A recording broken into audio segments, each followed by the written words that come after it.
On December 8th, just 4 days after Jay-Z's birthday, there was a serious allegation being filed against the New York-born rapper that involves a 13-year-old child and his longtime colleague, P. Diddy. In this video, I'm going to explain the controversial allegations that Jay-Z is being accused of, his response, and the details about this that kind of raises my eyebrows. Make sure you stick around to the end of this video to see how this can potentially turn out for Jay-Z. Sean Carter, also known as Jay-Z, has been the topic of discussion after allegations have surfaced of him R-wording a 13-year-old girl in 2000 alongside Sean P. Diddy Combs. P. Diddy is currently facing racketeering and sex trafficking charges, and if convicted, Combs could be doing a minimum of 15 years in federal prison. Ever since Jay-Z has risen to unsurmountable success and riches, his name has always seemed to be associated with very peculiar activity. From him being close buddies with R. Kelly prior to his conviction, his questionable history with Beyonce and how they became this powerhouse couple, to allegedly playing the role of Kathy White's death, who was rumored to be Jay-Z's mistress in the late 90s. And after receiving details of this new jaw-dropping accusation, things are not looking too good for the rapper and music mogul.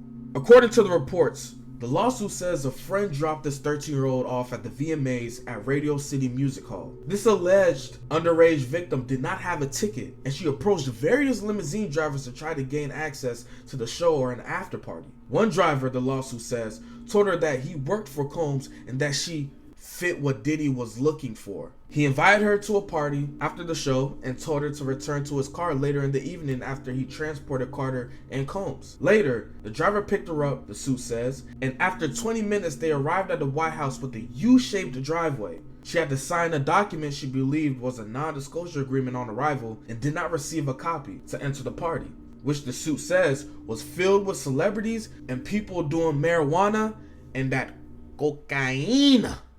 She was offered a drink that made her feel woozy, lightheaded, and felt like she needed to lie down, and she went into her room to reset. Shortly afterwards, Combs and Carter entered the room with Combs saying, "You are ready to party!" That's when she alleges Carter removed her clothes, held her down, R-worded her, while Combs and an unnamed female celebrity watched. She says Combs also R-worded her as Carter and the women looked on.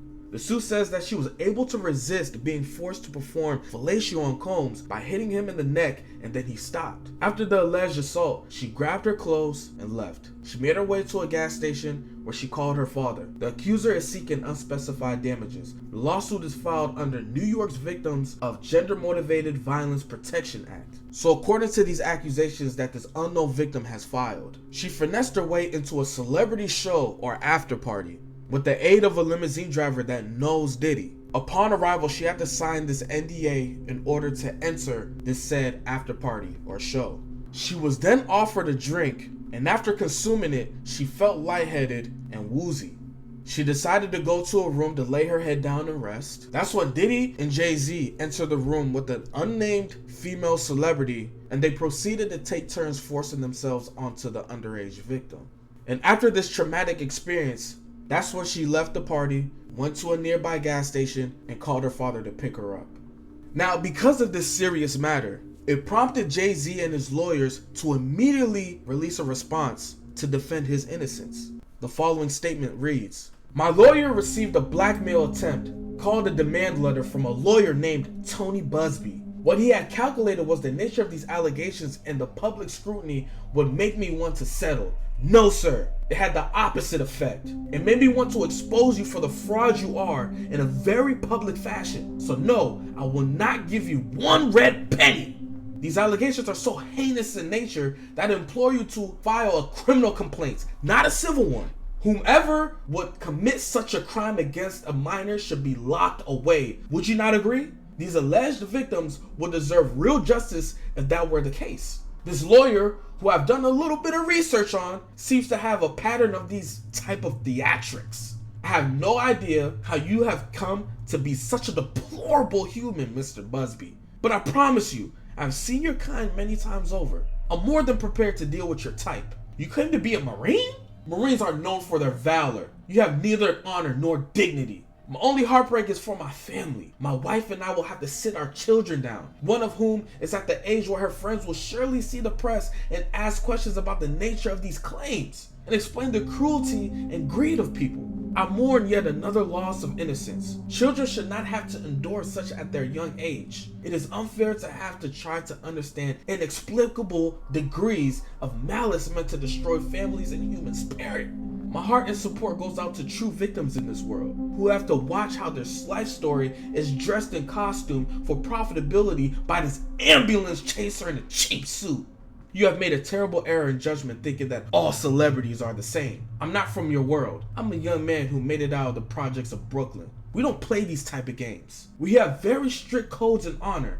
We protect our children. You seem to exploit people for personal gain. Only your network of conspiracy theorists, fake physicists, will believe the idiotic claims you have levied. If not, the seriousness surrounding harm to kids will be laughable. I look forward to showing you just how different I am. Now, to me, there are more questions than answers regarding these allegations. First of all, who is this said victim accusing Jay-Z of these heinous crimes? Secondly, how was this individual able to get into an event full of celebrities where I assume identification should be shown to enter if drugs and alcohol is present? I mean, this is the early 2000s. You can't get into a star-studded event without some form of identification, right? Also, the alleged victim says she was dropped off by a friend. If the victim's friend was driving, he/she didn't think to ask her questions prior to her going to this event, especially that she's a minor. Also, it is quite suspicious that a 13-year-old is going around asking limousine drivers to gain access to this show or after party. And why is this female celebrity who was said to be present in the room when all this went down is being unnamed? I mean, there are too many questions that we will hopefully get answers to. But this is what we do know. Based on the allegations, the victim was 13 when this act took place. So in 2024, that means she should be in her late 30s. Secondly, this took place at the VMAs at the Radio City Music Hall in New York City. Now, I'm not going to be no internet detective and try to put two and two together. Let's have the professionals investigate, and when everything becomes more clear, we'll talk about it. In my personal opinion, I think there is more details regarding these accusations, but as time progresses, I guess we'll get more information. I also want to clarify this. Despite all the dark mysteries surrounding the rapper, I'm not going to jump to conclusions and say that Jay-Z is guilty or invalidate this victim's traumatic experience. I mean, I do think it is kind of weird that Jay-Z had close ties with P. Diddy and R. Kelly, even when they were accused for the crimes they have done. But I'm only giving an unbiased opinion on the information that we do have. After reading the statement released by Jay-Z and his attorneys, it seemed pretty combative. I mean, if somebody is accusing you of something that will tarnish your reputation, I will be pissed too, especially if it turns out to be untrue. I'm not saying Jay-Z is innocent, but I understand the frustration in the response. Jay and his legal team are kind of flexing their muscle right now and making it clear that they are more than ready to take on this lawsuit if need be. With Tony Busby, who was the lawyer going after the rapper and named in the statement, he had a hearing earlier this year saying that there are more than 120 victims of Sean P. Diddy Combs, and everybody that was present during these allegations will be held accountable as well. And according to him, Jay-Z may be cast on that hook real soon. So in addition to Sean Combs, you should know the defendants in these cases we're going to file will include anyone, of course, who engaged in the assault or exploitation, anyone who participated in such in any way, anyone who encouraged or facilitated this conduct, anyone who was in the room and watched it happen but made no effort to stop it, any venue or venue owner who was aware of what was going on but failed to stop it, any individual or entity who knew about the conduct and benefited from it, but did nothing to report it or stop it, and any individual or entity who covered it up or helped cover it up. Now, to unpack the statement released by Sean Carter and his lawyers, they took jabs at Tony saying, "You claim to be a Marine? Marines are known for their valor. You have neither honor nor dignity." And also saying that he is an ambulance chaser in a cheap suit. Jay-Z said in his statement, "I implore you to file a criminal complaint, not a civil one." So you're probably thinking, what's the difference between the two? The main difference between a civil case and a criminal case is that a civil case is a dispute between two parties, while a criminal case is when the government prosecutes someone for a crime. For example, if I go to a restaurant and I end up slipping on a puddle of water, twisting my ankle, and there wasn't a wet floor sign, that will be considered a civil case because it's between two parties, me and the company that owns the restaurant. And because I got injured, I'm looking for compensation. On the other hand, if I go to the same restaurant and I decide to light the whole thing on fire for whatever reason, then that will be considered a criminal case because what I'm doing is illegal and that can result into me being arrested. So essentially what Mr. Carter is saying is, hey, Mr. Tony Busby, if you feel like I'm committed a crime, why don't you file a criminal complaint? Not a civil dispute with someone that doesn't want to release their identity, if they even exist. Jay-Z also may be implying that this is an extortion attempt. He says in the statement, so no, I will not give you one red penny.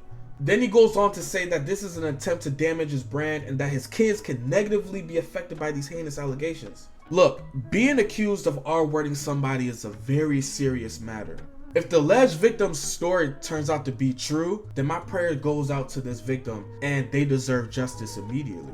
Now, if this story turns out to be fabricated, then not only are you a liar, but you are misrepresenting actual sexual assault victims who've gone through these traumatic experiences. Man, 2024 is not looking good for anybody named Sean. It's funny, but it's not. Now I'm gonna leave it up to you guys. Y'all let me know in the comment section below. Do you think Jay-Z is gonna be behind bars for these allegations? Or do you think this whole thing is fabricated and a ploy to damage his reputation? Thank you for watching, and I'm gonna see you in the next video. Peace.